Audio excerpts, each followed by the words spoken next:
नमस्कार दोस्तों, मेरा नाम है अरुण और आपका स्वागत है मेरे YouTube चैनल आइडियल फैक्ट्स पर।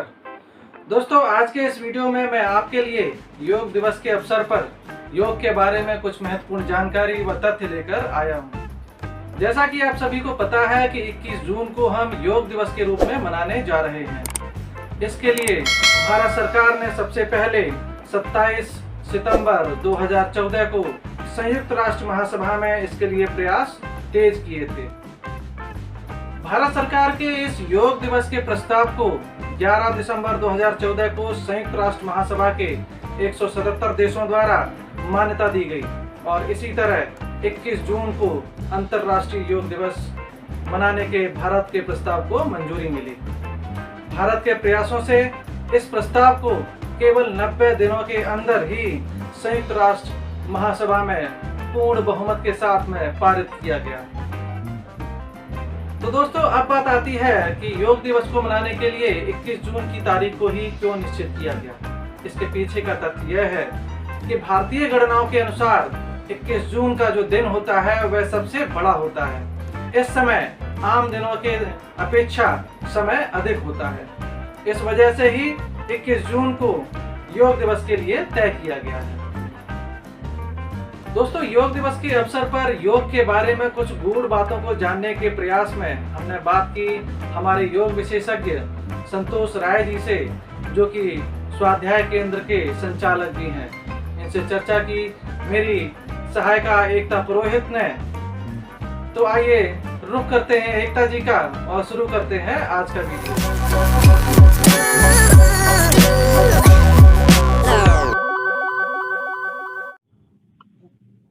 धन्यवाद अरुण। आज योग दिवस की पूर्व संध्या पर हमारे साथ संतोष जी हैं, जो कि योगा विशेषज्ञ हैं और वर्तमान में वो स्वाध्याय केंद्र के द्वारा लोगों को योग के प्रति जागरूक कर रहे हैं एवं उन्हें शिक्षा दे रहे हैं। स्वागत है संतोष जी आपका।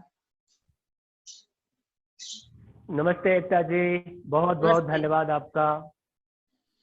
संतोष जी, एक बार पुनः स्वागत है आपका, क्योंकि कल योग दिवस है और हम आपको हमारे चैनल पे कुछ महत्वपूर्ण योगा के बारे में जानने के लिए हमने आपको आज आमंत्रित किया है।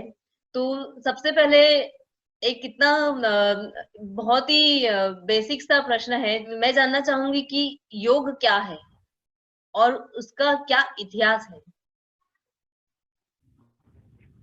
ये बेसिक सवाल नहीं है, हर व्यक्ति को जानने की आवश्यकता है। जब तक आप अपने इतिहास को नहीं जानेंगे तब तक आप वर्तमान से नहीं जुड़ पाएंगे।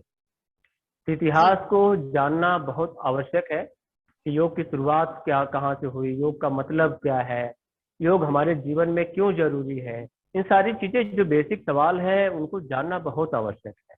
हमारा जो सनातन धर्म है ना, उसके जितने भी महत्वपूर्ण ग्रंथ हैं वो सारे के सारे महत्वपूर्ण ग्रंथ जो सवाल जवाब पे ही है।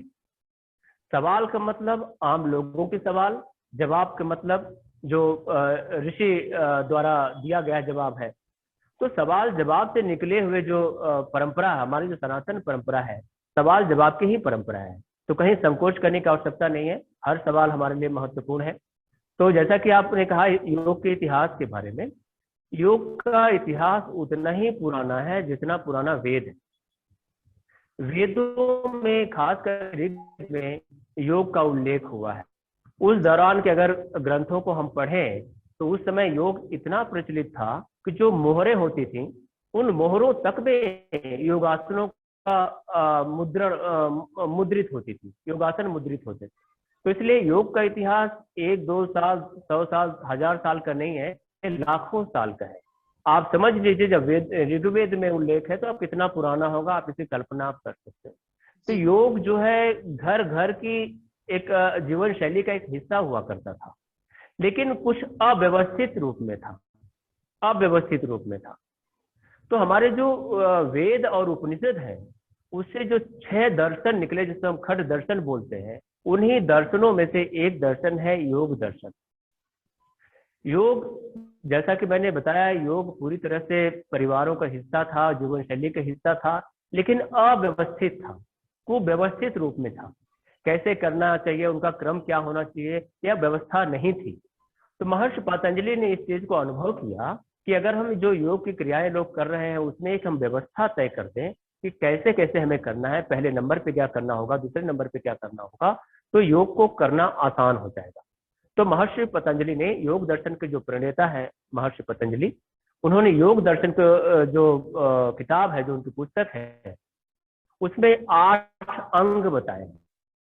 योग के 8 रास्ते हैं जिनको तय करते हुए ही आप अनंत जो इतना है वहां तक आप पहुंच सकते हैं।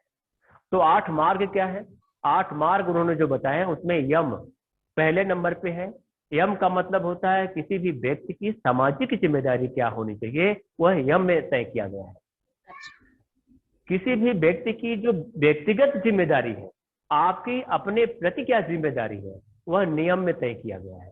आगे बढ़ने से पहले संक्षेप में इन दोनों के बारे में हम जिक्र कर देते हैं। यम का मतलब हुआ अहिंसा, सत्य, आस्तेय, अपरिग्रह, ब्रह्मचर्य।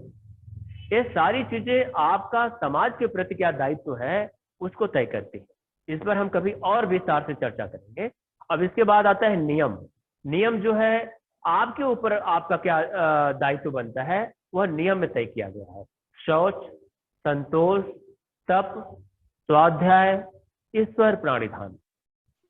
जब आप योग के रास्ते पे चलेंगे, योग मार्ग पे चलेंगे, तो आपको इस क्रम से चलना ही पड़ेगा, तभी आप अनंत या परम आनंद तक पहुंच सकते हैं। आज स्थिति क्या हो गई है, लोग या तो आसन के बारे में बता रहे हैं, आसन के बाद प्राणायाम की बता रहे हैं।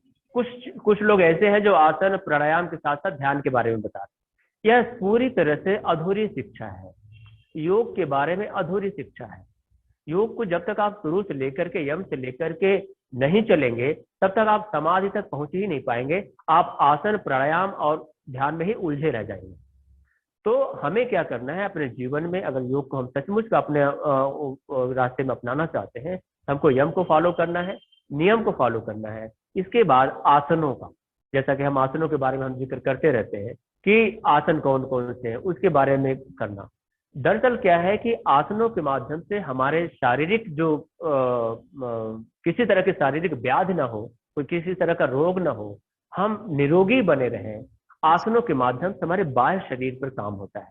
शरीर के कई हिस्से हैं, एक बाह्य शरीर है जो हम आप एक दूसरे को देख पा रहे हैं। आसनों के माध्यम से बाह्य शरीर पर काम होता है। और इसके बाद आता है प्राणायाम।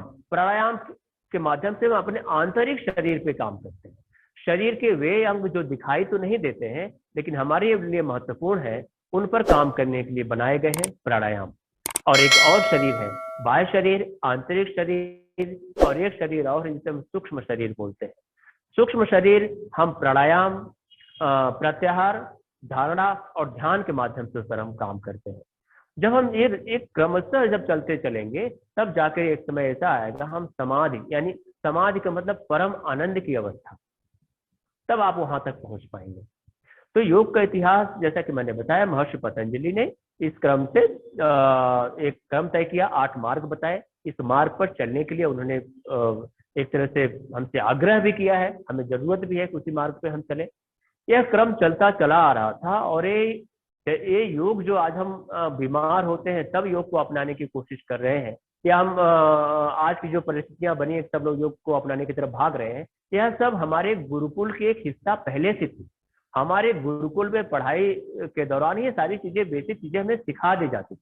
इसके लिए हमें अलग से सीखने की आवश्यकता नहीं थी। जब राम, लक्ष्मण, भरत, शत्रुघ्न को लेकर के गुरु वशिष्ठ अपने आश्रम ले गए गुरुकुल को शिक्षा देने के लिए, तो सबसे पहले उन्होंने यही कहा कि शिक्षा ग्रहण करने से पहले हमें अपने स्वास्थ्य पर ध्यान देना है, क्योंकि अगर हम स्वस्थ रहेंगे, हमारा शरीर स्वस्थ रहेगा, तभी हम शिक्षा पे, पढ़ाई लिखाई पर ध्यान दे पाएंगे। तो योग हमारे गुरुकुल की व्यवस्था थी। तो रामचंद्र जी जो है त्रेता युग में थे। तो आप समझिए कितना पुराना योग हमारा है। योग का इतिहास आज का नहीं है, जब से हमारी संस्कृति है, जब से सनातन संस्कृति है, तब से चला आ रहा है। फिर इसके बाद बीच में कुछ ऐसी स्थितियां, परिस्थितियां बनी कि गुरुकुल व्यवस्था धीरे धीरे नष्ट हुई। कुछ बाहरी आक्रमणकारी आए, उन्होंने कुछ डिस्टर्ब किया। तो गुरुकुल जैसे जैसे खत्म हुआ, योग भी धीरे धीरे विलुप्त होने लगा। तो लेकिन पिछले 20 सालों से एक ऋषि के रूप में जो हमारे सामने है, वो बाबा रामदेव है।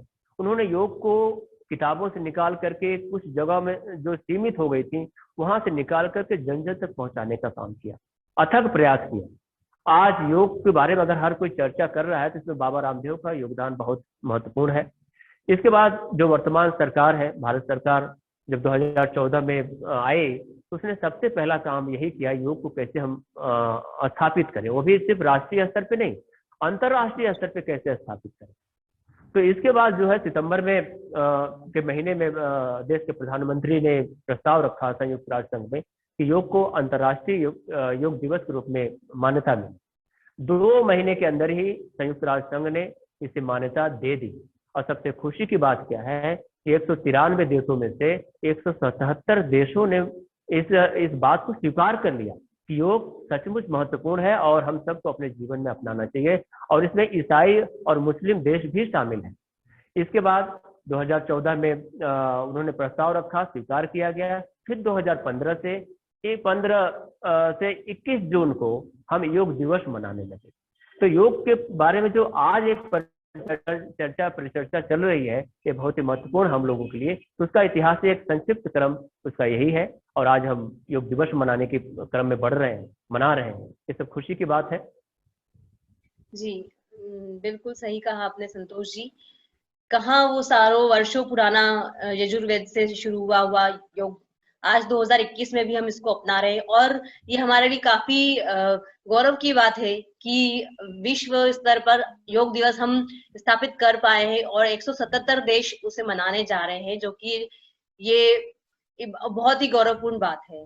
और कल जो मनाएंगे हम लोग, तो उसके लिए मैं ये पूछना चाहूंगी कि आज के परिवेश में इसकी क्या प्रासंगिकता है? क्या हमें इसकी जरूरत अभी फिर से उसको रिवाइव करने की जरूरत कैसे आन पड़ी? क्यों, क्या जरूरत है उसकी? देखिए, योग एक ऐसी चीज है, इसकी प्रासंगिकता तो सदैव रही है और सदैव रहेगी। लेकिन आज के परिवेश में योग क्यों अपनाना बहुत आवश्यक हो गया है, इसकी प्रासंगिकता बढ़ क्यों गई है, यह बहुत ही विचारणीय विषय है। दरअसल क्या है कि आज इंसान बीमार हो चुका है। हम जो है सिर्फ शरीर से ही बीमार नहीं हुए हैं, हम मन से भी बीमार हुए हैं, हम बुद्धि से भी बीमार हुए हैं, हम हृदय से भी बीमार हुए हैं। हम बीमार हैं, इसीलिए समाज को बीमार कर रहे हैं, हम नेचर को बीमार कर रहे हैं। तो आज प्रासंगिकता इसलिए बढ़ रही है कि जब तक हम स्वस्थ नहीं होंगे तब तक हम न तो स्वस्थ समाज के बारे में सोच सकते हैं, न तो हम नेचर के बारे में सोच सकते हैं। इसलिए अपने आप को स्वस्थ रखना बहुत आवश्यक है। ये तो हुआ अलग अर्थ में। दूसरा अर्थ ये है कि जो आज स्थितियां परिस्थितियां बनी हुई हैं कि हर तरह से पोल्यूशन फैला हुआ है, वायु प्रदूषण है, ध्वनि प्रदूषण है, जो आप खाना खाते हो उसमें मिलावट है। तो कुछ भी ऐसी चीज नहीं है जो आप शुद्धतम रूप में अपने शरीर को दे रहे हो। तो जब आप शुद्धतम रूप में अपने शरीर को नहीं दोगे तो आपकी इम्यूनिटी पूरी तरह से धीरे धीरे वीक होती चली जाएगी। और जब आपकी इम्यूनिटी वीक होती चली जाएगी तो कोई भी बैक्टीरिया वायरस आप पर अटैक बहुत आसानी से कर लेगा और अपनी चपेट में ले लेगा। आज हमारी जो लाइफ स्टाइल हो गई है, जो दिनचर्या हो गई है, हमारी दिनचर्या, इसके बारे में एक बात कहता हूँ, हमारे शरीर जो है ना, एक काम करने के लिए बना है। हमने क्या कर दिया, हमने सोचा कि इसको हम आराम करेंगे तो शरीर हमारा स्वस्थ रहेगा। यही सारा खेल, यही गड़बड़ हो रहा है। हमारा शरीर आराम करने के लिए नहीं बना है, खूब काम करने के लिए बना है। इसका हमें खूब ध्यान रखना है, इसका हमें केयर करना है, और इससे हमें जितना हो सकता है ज्यादा से ज्यादा काम लेना है। तो आज फिजिकल एक्टिविटीज जो हमारे लाइफ से कम होती जा रही है, या कहेंगे जो शहरी लाइफ स्टाइल है, शहरी जीवन शैली है, धीरे धीरे खत्म ऐसी होती जा रही है कि हमारे शरीर से हमारे शारीरिक श्रम जो है पूरी तरह से गायब होता जा रहा है। आज का नतीजा है कि ढेर सारी ऐसी बीमारियां, नई नई बीमारियां आ चुकी हैं जिसे हम लाइफ स्टाइल डिजीज कहते हैं। ये सारी जो बीमारियां हैं हमारे शरीर का निष्क्रिय हो जाने के कारण हो रही है। हमारा जो शरीर निष्क्रिय हो गया है, मेहनत से आराम पसंद हो गया है, यही कारण सारी बीमारियां हो रही है। सर्वाइकल का हो, चाहे फ्रोजन शोल्डर हो, चाहे रीढ़ से संबंधित बीमारी हो, कमर से संबंधित बीमारी हो, आपको घुटनों से संबंधित बीमारी हो, ये सारी बीमारियों का कारण यही है कि हमारी फिजिकल एक्टिविटीज हमारे लाइफ से खत्म होगी। तो अब फिजिकल एक्टिविटीज को हमें वापस लाना है। तो वापस लाने की तरीका तो नहीं है कि हम मजदूरी करने लगे, हम खेत में जाके काम करने लगे।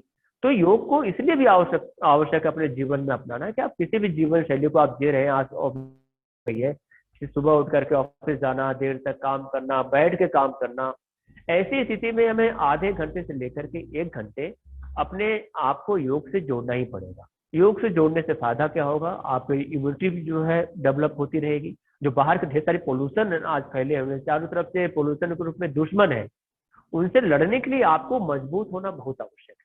आज कोरोना के टाइम हम जैसे बार बार हम जिक्र करते हैं, हम भाग रहे हैं, हम अपने आप को घर में बंद कर रहे हैं, कुंडी लगा रहे हैं, हम मुंह पे मास्क लगा रहे हैं।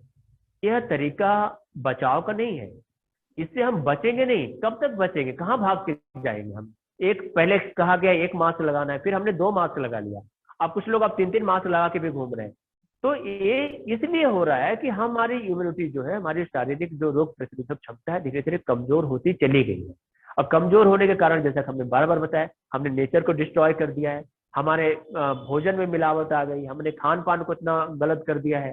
तो इन सारी चीजों से हमारी इम्यूनिटी कमजोर होती चली जा रही है, और हम अपने आप को मजबूत करने के बजाय, सोचने के बजाय, हम अपने आप को कायरों की तरह और छुपाते जा रहे हैं, और छुपाते जा रहे हैं, और भगाते जा रहे हैं। तो ये तरीका नहीं है। अपने आप को मजबूत करने की आवश्यकता है, अपने आप को स्ट्रांग करने की आवश्यकता है, अपने इम्यून पावर को मजबूत करने की जरूरत है। तभी आप बाह्य आक्रमण से आप लड़ सकते हैं, बैक्टीरिया वायरस से आप लड़ सकते हैं। और जब आप स्वस्थ होंगे तभी जाहिर सी बात है स्वस्थ समाज की रचना कर पाएंगे। आप स्वस्थ होंगे तभी अपने नेचर के बारे में बढ़िया सोच पाएंगे कि हमें पौधे लगाने चाहिए, पानी बचाना चाहिए। इस सब के बारे में आप तभी सोच पाएंगे जब आप स्वस्थ होंगे। आप नहीं सोच रहे हो, इसका मतलब हुआ कि आप बीमार हैं। तो योग की प्रासंगिकता हमेशा थी, और आज तो मैं कहूँगा कई गुना बढ़ गई है। इसे हमें अपने जीवन का हिस्सा बना ही लेना चाहिए जितना भी जल्दी हो सके। बिल्कुल सही कहा आपने कि इसकी प्रासंगिकता अभी के दिनों में या आज के परिवेश में बढ़ गई है। आपकी बात को आगे लेके चलूंगी मैं कि इसे हमें अपनाना चाहिए। तो एक स्वस्थ व्यक्ति या एक रोगी व्यक्ति इसको अपने जीवन में कैसे अपनाए, क्योंकि काफी समय से हम लोग देखते हैं कि हम लोग कहीं ना कहीं हिचकिचाते हैं कि मैंने तो इतने समय से योग किया नहीं, क्या मैं ये सही समय है, क्या मैं योग को अपनाऊं या योग कर सकता हूँ, मुझे तो ये बीमारी है या ये बीमारी हो नहीं जाए, मेरी बॉडी अलाउ नहीं करती है, मैं मोटा हूँ, मैं पतला हूँ। तो कई तरह की लोगों की, या मेरा लाइफ स्टाइल ऐसा नहीं है, मैं सुबह नहीं उठ पाता हूँ या नहीं उठ पाती हूँ। ये लोगों के दिमाग में काफी तरह का भ्रम है कि हम उसको कैसे अपनाएं। वो हिचकते हैं कि योग हम करें या ना करें, उससे कुछ इस तरह का कुछ साइड इफेक्ट ना हो जाए। और जैसे कि आपने बताया अभी जो गैर संचारी रोग हैं, जिसमें रक्तचाप हो गया या फिर तनाव हो गया, इस तरह की बीमारी भी है, तो क्या वो लोग भी इस योग को कर सकते हैं, योगा को अपने जीवन में अपना सकते हैं, और कैसे अपना सकते हैं? देखिए, योग तो सबके लिए है, ये तो तय मानिए। अगर आपने अपने जीवन में, सबसे पहले मैं उनके बारे में बताता हूँ जो पूरी तरह से स्वस्थ है, अभी बीमार नहीं है। कम से कम 30 साल से कम के लोग जो हैं, अभी मैं मान के चल रहा हूँ, कभी बीमार नहीं। तो जो लोग बीमार नहीं हैं उनको तो सबसे पहले, सबसे आगे आकर के योग को पूरी तरह से अपना ही लेना चाहिए। योग का फायदा क्या है, योग को लोगों ने आज समझ लिया है कि योग जो है बीमारी ठीक करने के लिए अपनाना चाहिए। अगर हम बीमार हैं, हमारा अंदर मोटापा आ गया है, तो हम योग को करें, मोटापा खत्म हो जाए, योग को बंद कर दें। योग इसके लिए नहीं है। जैसा कि मैंने बताया, 30 साल से जो कम के लोग हैं, योग को अपने जीवन का हिस्सा बना ले तो बहुत अच्छा है। अगर अपना लेते हैं, उनको ज्यादा समय देने की आवश्यकता नहीं है। अगर वो अपने जीवन में नियमित रूप से सुबह भी, अगर चाहे सुबह अगर समय नहीं मिल पाता है उनको, अगर शाम को टाइम मिलता है तो शाम को, जब भी आपको टाइम मिले, कम से कम अगर शाम को आप करते हो तो खाना खाने के 4 घंटे का गैप होना चाहिए, ताकि आपके आमाशय में कुछ भोजन ना हो। इसके बाद आप इस क्रिया को कर सकते हैं। जो 30 साल से कम के लोग हैं, उसे अपने जीवन का हिस्सा बना लें और नियमित आधे घंटे से लेकर के 1 घंटे करें। इसका फायदा क्या होगा, आपके जीवन में कोई बीमारी आएगी नहीं। पहली बात, जितने लाइफ स्टाइल डिजीज है जिसकी वजह से tension, frustration, life style disease है जिससे लोग परेशान हैं, जिसमें tension, frustration, depression, diabetes, thyroid, मोटापा, ये सारी बीमारियां जो है हमारी लाइफ स्टाइल डिजीज है। अगर हमने 30 साल तक इसको अपने जीवन का हिस्सा बना लिया, तो मैं लिखित रूप से कह सकता हूँ ये बीमारी आपके जीवन में कभी आएगी ही नहीं, आनी ही नहीं। ये तो पहली कैटेगरी हो गई। दूसरी कैटेगरी हुई कि जो थोड़ा बहुत बीमारियों से ग्रसित है, किसी को डायबिटीज है, किसी को थायराइड है, किसी को ब्लड प्रेशर हाई है ना, ये छोटी मोटी जो बीमारियां हैं, इसको हम ले लेते हैं 30 से लेकर के 50 के बीच में। 30 से 50 के बीच में ज्यादातर आज स्थिति ऐसी हो गई है, खास करके शहरों की स्थिति ऐसी हो गई है, 30 से 50 के बीच में कोई न कोई इंसान किसी न किसी बीमारी से ग्रसित है, और ये सारी बीमारियां लाइफ स्टाइल डिजीज है। तो हमें उनके क्या करना चाहिए, किसी योग शिक्षक, प्रशिक्षित योग शिक्षक के पास जा करके योग की कुछ बुनियादी चीजें सीख लेनी चाहिए, क्योंकि हर बीमारी का अपना अपना अलग आसन है, अलग अलग प्राणायाम है। अगर क्या होता है, हमने कुछ गलत प्राणायाम कर लिया, गलत आसन कर लिया, तो उसका साइड इफेक्ट बहुत गहरा हो जाता है। जैसे आपके रीढ़ की हड्डी से संबंधित अगर आपके दर्द है, आपके तकलीफ रहती है, डिस्क आपका खिसका हुआ है, दर्द होता रहता है, तो उसमें हमें बार बार ध्यान रखना होता है कि आगे झुक करके कोई हम ऐसा योगासन न करें जिससे वो डिस्क में प्रॉब्लम हो। तो जो 30 से लेकर के 50 के बीच के हम उम्र के लोग हैं, वह किसी योग प्रशिक्षक के पास जा करके अपने बीमारी से संबंधित योग की बुनियादी शिक्षा ले लें और उसको करें। मैं गारंटी देता हूं, या योग ही गारंटी देता है कि 1 साल, 2 साल के, 3 साल के अभ्यास के बाद धीरे धीरे उनके भी शरीर से सारी बीमारियां गायब हो जाएंगी। तो आप समझिए 30 साल के लोग, जो पहले के लोग हैं, योग को अपना करके आधे घंटे ही योग को अपना करके पूरी तरह स्वस्थ हो गए, और जो 30 से लेके 50 के बीच में उन्होंने क्या किया, आधे घंटे 1 घंटे योग प्रशिक्षक के सानिध्य में रह करके सीख करके 5 साल में अंदर उन्होंने अपनी सारी बीमारियां दूर कर दिया। अब इसके बाद कौन बचे, 50 से ऊपर के लोग बचे। अगर आप 30 वाले फिर 50 वाले ही अगर आगे जाएंगे, तो जाहिर सी बात है हमारा समाज कितना निरोगी होगा, सब तो स्वस्थ होंगे, तो बीमारी कौन बचा। तो अगर फिर भी कोई बीमार बचा है, 50 से लेकर के ऊपर तक कोई ऐसा है जिन्होंने योग को अपने जीवन का हिस्सा नहीं बनाया है, उनको भी किसी न किसी तरह की तकलीफ है, तो दवाओं के साथ साथ, अगर उनकी दवाएं चल रही है रेगुलर, दवाओं के साथ साथ वो भी योग प्रशिक्षक के सानिध्य में आकर के उनसे कुछ बुनियादी चीजें सीख करके, प्राणायाम की कुछ चीजें सीख करके वह भी अपने जीवन में अगर अपनाएंगे, तो उनकी भी बीमारियां धीरे धीरे कम हो जाएंगी। तो योग आपको स्वस्थ शरीर देता है, स्वस्थ मन देता है, स्वस्थ बुद्धि देता है, और आपको लंबी आयु देता है। सबसे बड़ी खूबसूरत बात यह है कि आप स्वस्थ रहेंगे और हमेशा प्रसन्नचित्त रहेंगे और लंबी उम्र तक जिएंगे।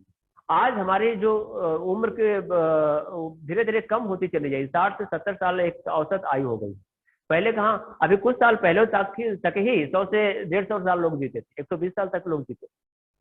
तो हमें योग की प्रासंगिकता इतनी ज्यादा है कि आज हमें अपनाना ही चाहिए। जो स्वस्थ है आधे घंटे करें, जो थोड़ी सी बीमारियों से ग्रसित है वो 1 घंटे करें योग प्रशिक्षक से शिक्षा लेने के बाद, और जो उससे 50 से ऊपर के हैं वह भी सूक्ष्म अभ्यास से लेकर के प्राणायाम की कुछ क्रियाएं करें। बहुत बड़े कठिन आसन करने की आवश्यकता नहीं है, जो कठिन आसन करेंगे तभी ठीक होंगे, वह भी अपने आप को स्वस्थ रख सकते हैं। एक चीज कंफ्यूजन ये होता है कि जो योग की जो क्रियाएं है ना, योग की क्रियाएं एक अंग के लिए 1 से लेकर के 5 ऐसी क्रियाएं हैं जिसे आप कर सकते हैं।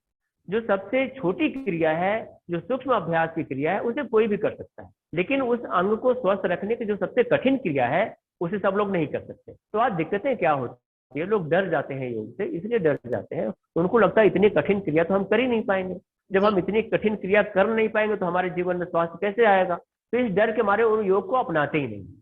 जबकि लोगों को एक जानना चाहिए कि हमारे शरीर को स्वस्थ रखने के लिए एक किसी खास पर्टिकुलर अंग के बारे में भी अगर हम बात करें, तो उस अंग को स्वस्थ रखने के लिए 1 से लेकर 5 तक क्रियाएं बताई गई, 1 से लेकर के 5 तक आसन बताए गए। जो सबसे सरल वाला आसन आप उसे करें, आप उसके अभ्यास से थोड़ा सा और प्रौढ़ हो जाए तो आप उसको करें, और अभ्यास हो जाए तो उससे ऊपर वाला करें, और अभ्यास हो जाए तो ऊपर वाला करें। नहीं करते हैं तो भी कोई दिक्कत नहीं, सबसे छोटा वाला, सबसे सरल वाला आप आसन करें। हर अंग के लिए, हर बीमारी के लिए सबसे सरल आसन बने हुए हैं। हमें उन सरल आसनों को सबसे पहले अपनाना चाहिए, फिर अभ्यास जैसे जैसे हमारा बढ़ता जाएगा हम उससे कठिन आसनों को करते जाएंगे। हमें डरना नहीं। जैसे हम लोग पहले किताबों में शीर्षासन और पद्मासन, कुछ ऐसे कठिन आसनों का जिक्र होता था जिसको देख करके ही हम डर जाते हैं। हम सब अपनी किताबों में पढ़े हुए हैं। यही कारण है कि अपने योग को अपने जीवन में हम अपना नहीं पाए। देखिए बाबा रामदेव की खासियत है कि उन्होंने आसनों को सरल रूप में, संक्षेप रूप में हम तक पहुंचाया, और आज ज्यादा से ज्यादा लोग हर आसन कर पा रहे हैं। तो हमें कठिन आसनों से डरना नहीं है, हमें छोटे और संक्षिप्त जो आसन है, छोटे आसन है, उसको अपने जीवन का हिस्सा बनाना है और उससे आगे बढ़ना है। जी, बिल्कुल।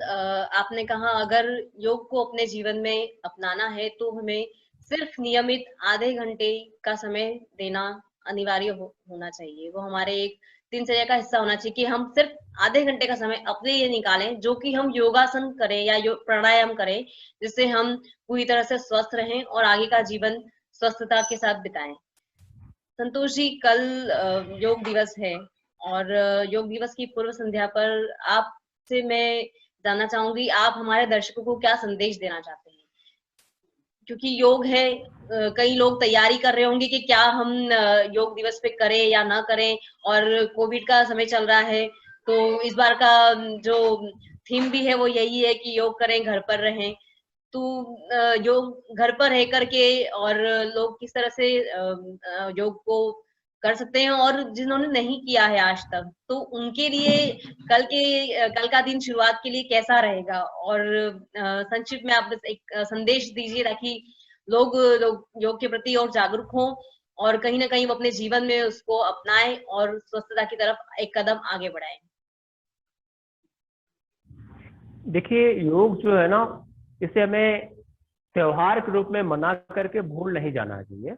अगर कल योग दिवस है तो हमें योग दिवस के दिन यह प्रण करें कि हमें आज से आधे घंटे अपने लिए नियमित देना है। मैं कई लोगों को जानता हूँ, जब उनसे कहता हूँ आप योग को अपने जीवन का हिस्सा बनाइए, तो आधे घंटे क्या वो 1 घंटे लगा देते हैं बताने में, वो बहुत बिजी रहते हैं। सबके पास टाइम है, कोई ऐसा व्यक्ति नहीं है जिसके पास अपने लिए टाइम नहीं है। और यह भी आप नोट कर लीजिए, जो व्यक्ति अपने लिए टाइम नहीं दे सकता वह किसी के लिए टाइम नहीं दे सकता। न परिवार के किसी काम आ सकता है, न समाज के काम आ सकता है, न देश के काम आ सकता है। अरे जब हम स्वस्थ ही नहीं रहेंगे तो हम किसकी गारंटी ले सकते हैं कि हम किसी के काम आएंगे या नहीं? तो योग दिवस की पूर्व संध्या या योग दिवस के मौके पर मैं यही लोगों से कहना चाहूंगा, आप आधे घंटे से शुरुआत कीजिए। आधे घंटे से शुरुआत कीजिए और ज्यादा भी नहीं करना है। अगर आप आधे घंटे भी नियमित रूप से अपने जीवन का हिस्सा योग को बनाते हैं तो आप शारीरिक रूप से, मानसिक रूप से स्वस्थ होते चले जाएंगे। और योग ही बाकी जो, एक चीज मैं बार बार लोगों को भी कहता हूँ कि जो अपने शरीर को फिट रखने की तरकीब बहुत सारी है। आप मॉर्निंग वॉक कर सकते हैं, आप दौड़ सकते हैं, आप जिम जा सकते हैं, और भी जो नृत्य करते हैं, डांस करते हैं, उनके भी फिजिकल बॉडी सही होती है। और जो क्या कहते हैं, खेल से जुड़े हुए लोग हैं, उनकी भी फिजिकल बॉडी ठीक होती है। लेकिन हमें सिर्फ फिजिकल बॉडी पर ध्यान नहीं देना है। फिजिकल बॉडी को अपने शारीरिक रूप से, भौतिक शरीर को स्वस्थ रखने के लिए बहुत सारे माध्यम बने हुए। आप किसी भी माध्यम को अपना करके आप स्वस्थ रह सकते हैं। लेकिन योग के क्यों अपनाना है? योग आपको सिर्फ शरीर पे ही काम नहीं करता। जैसा कि मैं बार बार कहता हूँ, योग आपको सिर्फ फिजिकल बॉडी पे ही काम नहीं करता, सिर्फ उसी को स्वस्थ नहीं रखता, आपके मन पे भी काम करता है, आपके बुद्धि पर भी काम कर सकता है, आपके हृदय पे भी काम करता है, और आपकी आत्मा पे भी काम करता है। बाकी जितने भी माध्यम हैं आपके सिर्फ फिजिकल बॉडी तक सीमित है, आपकी इंटरनल बॉडी और सूक्ष्म बॉडी की तरफ नहीं जाते हैं। योग को अपनाना इसलिए आवश्यक है। आप दो उदाहरण मैं बार बार लोगों को बताता हूँ कि जब आप सुशांत सिंह राजपूत फिजिकल रूप से कितना स्वस्थ था, आप देखे होंगे, कितना स्मार्ट था, इतना हैंडसम था, उसकी लंबाई कितनी अच्छी थी। लेकिन वो मानसिक रूप से बीमार था, वह मन से अनुशासित नहीं था, उससे सुसाइड करना पड़ा। अब एक उदाहरण और अभी लेटेस्ट में है सुशील कुमार का। सुशील कुमार फिजिकली एकदम पूरी तरह स्वस्थ थे, उनको कोई बीमारी नहीं है, लेकिन वो मानसिक रूप से बीमार है, वो बौद्धिक रूप से बीमार, हृदय से भी बीमार है, तो हत्या के आरोप में जेल में बंद है। तो अपने फिजिकल बॉडी को स्वस्थ रखने के लिए बहुत सारे माध्यम, लेकिन आपके मेंटल बॉडी को, आपके इंटरनल बॉडी को स्वस्थ रखने के लिए, भी स्वस्थ रखने के लिए सिर्फ योग ही है और कोई माध्यम नहीं। योग बहुत कठिन चीज नहीं है। जैसा कि आपने बताया कि घर में रहें, योग करें, ये योग ऐसी चीज है, इसके लिए कोई संसाधन की आवश्यकता नहीं, किसी भी संसाधन की आवश्यकता नहीं। बस एक आपका मनोबल, आपको एक संकल्प शक्ति के अलावा कुछ भी नहीं चाहिए। आप जिस बेड पे सोते हो उसी बेड को जमीन पे रखो, आप योग की क्रिया करो। घर में चादर बिछा करके योग क्रिया कर लो। प्रधानमंत्री नरेंद्र मोदी ने कहा था ये जीरो बैलेंस का हेल्थ इंश्योरेंस है। आपका एक पैसा नहीं खर्च करना है और सारी बीमारियों से निजात मिल जाएगी। सबसे खूबसूरत बात यह है इसके लिए अमीर होने की आवश्यकता नहीं है, इसके लिए पैसे कमाने की आवश्यकता नहीं है, या किसी भी चीज आपकी आवश्यकता नहीं है। आप घर में रहें, कहीं भी रहें, आप एक चटाई बिछा के, चद्दर बिछा करके योग की क्रियाएं करें। बहुत सारे लोग नए होंगे जिनको नहीं पता है, किसी न किसी योग गुरु से संपर्क कर लें, और संपर्क कर लें, कुछ बेसिक चीजें सीख लें। ये जीवन भर की क्रिया जरूरत नहीं है सीखने की। अगर आपने 1 महीना टाइम देकर के आपने सीख लिया, उसके बाद आप जीवन भर उसको करते रहें। 1 महीना अगर पैसे दे करके आपको सीखना तो जरूर सीखिए, लेकिन सीखिए जरूर। 1 महीना 2 महीना सीख करके उसे अपने जीवन का हिस्सा बना लें, ताकि आप जीवन भर स्वस्थ रहें। एक स्वस्थ व्यक्ति ही स्वस्थ समाज की रचना कर सकता है, स्वस्थ इन्वायरमेंट की रचना कर सकता है। वही है जो पूरे ब्रह्मांड का ध्यान रख सकता है। हमारी संस्कृति भी कहती है वसुधैव कुटुंबकम। वसुधैव, जो पृथ्वी को आप पूरा परिवार मानते हो, तो पूरे पृथ्वी को आप परिवार तभी समझ पाओगे, उसके बारे में तभी चिंता कर पाओगे जब आप खुद स्वस्थ रहो। तो स्वस्थ रहना आज बहुत आवश्यक है। मैं तो योग दिवस यही कहूंगा, आप लोग आधे घंटे ही सही योग को अपने जीवन का हिस्सा बनाएं, स्वस्थ रहें, प्रसन्न रहें। जी, आपने जो प्रधानमंत्री जी की बात कही कि 0% बैलेंस का ये एक लाइफ इंश्योरेंस है, तो मैं भी इस बात से सहमत हूँ कि अगर हम बिना कुछ खर्च किए और जीवन में एक तरह की खुशी लेके आने वाला अगर अभ्यास करें, जो कि योग के माध्यम से है, प्राणायाम के माध्यम से हम अपने जीवन में ला सकते हैं, अपना कर उसे एक स्वस्थ आगे की जीवन दे सकते हैं, स्वस्थ शरीर दे सकते हैं, तो हमें उस योग को जरूर अपनाना चाहिए। आपका ये जो संदेश है कि सिर्फ नियमित आधा घंटा भी हम अगर योग को अपने दिनचर्या में सम्मिलित करेंगे, तो हम एक स्वस्थ जीवन पा सकते हैं। संतोष जी, आप हमारे इस चर्चा में सम्मिलित हुए आए, उसके लिए आपका बहुत बहुत धन्यवाद। आपको भी योग दिवस की बहुत बहुत शुभकामनाएं। आपको भी योग दिवस की बहुत बहुत शुभकामनाएं। आपने मौका दिया, एक अवसर दिया कि अपनी बात को, अपने अनुभव को लोगों तक पहुंचाऊं, यह मेरा सौभाग्य है। मैं तो एक सेवा के भाव से लेकर के चल रहा हूँ। मैं चाहता हूँ कि ज्यादा से ज्यादा लोग योग से जुड़े, करते चलें, सबको स्वस्थ होना है। इसी के साथ आपका बहुत बहुत धन्यवाद। Thank you. धन्यवाद। दोस्तों, हमारे योग विशेषज्ञ संतोष राय जी के द्वारा योग के बारे में जो जानकारी दी गई है, उसको सुनने के बाद मैं आशा करता हूं कि आप सभी लोग अपने जीवन में योग को जरूर अपनाएंगे, साथ ही अपने परिवार के सदस्यों को योग को अपनाने के लिए प्रेरित करेंगे। तो दोस्तों, आज का ये वीडियो आपको कैसा लगा, ये मेरे वीडियो के कमेंट सेक्शन में जरूर बताएं। इस वीडियो को ज़्यादा से ज़्यादा शेयर करें व मेरे चैनल को सब्सक्राइब करना ना भूलें। इस वीडियो को देखने के लिए धन्यवाद। जय हिंद।